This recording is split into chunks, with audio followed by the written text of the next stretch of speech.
প্রিয় সম্মানিত মৎস্যচাষী ভাই ও বন্ধুরা, আশা করি সকলেই ভালো আছেন। বরাবরের মতন আরও একটি নতুন ভিডিও নিয়ে আপনাদের সামনে হাজির হয়েছি।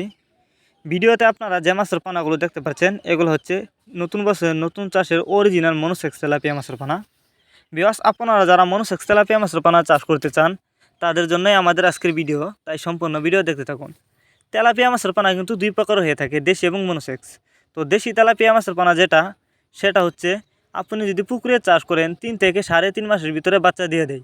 আর অরিজিনাল মনোসেক্স তেলাপিয়া মাছের পানা কিন্তু কখনোই বাচ্চা দেয় না, যে কারণে কিন্তু অল্প সময়ে চাষ করে বাজারজাত করা যায়। কারণ মনোসেক্স তেলাপিয়া মাছ কিন্তু দ্রুত বড় হয়, যে কারণে মনোসেক্স তেলাপিয়া মাছের প্রচুর চাহিদা। তো অনেকেই কিন্তু এই তেলাপিয়া মাছের পানা চাষ করতে গিয়ে লস খেয়েছেন। এর কারণ হচ্ছে আপনাদেরকে অনেকেই মনোসেক্স তেলাপিয়া মাছের পানা বলে দেশি তেলাপিয়া মাছের পানা দেয়। তো আপনারা চাইলে এই মাছগুলো গ্যারান্টি সহকারে আমাদের কাছ থেকে সংগ্রহ করে চাষ করতে পারবেন। এই মাছগুলো আপনি চাইলে যে কোনো পুকুরে এবং জলাশয়ে খুব সহজেই চাষ করতে পারবেন। যারা বায়োফ্লক পদ্ধতিতে তেলাপিয়া মাছের পানা চাষ করতে চান, তারা চাইলে এই মাছগুলো বায়োফ্লক পদ্ধতিতেও চাষ করতে পারবেন। আর এই মাছগুলো আমরা পিস হিসাবে বিক্রি করতেছি। আর এই মাছগুলো দেখতে পারতেছেন, আজকে আমরা হোম ডেলিভারি করতেছি। আপনি চাইলে সরাসরি যে কোনো মাছের চারা অনুপানায় আমাদের ঠিকানায় এসে নিতে পারবেন। আমরা বাংলা কাপ জাতীয় মাছ থেকে শুরু করে ক্যাটফিশ জাতীয় মাছের চারা অনুপানা যত্ন সহকারে সারা বাংলাদেশে হোম ডেলিভারি করে থাকি।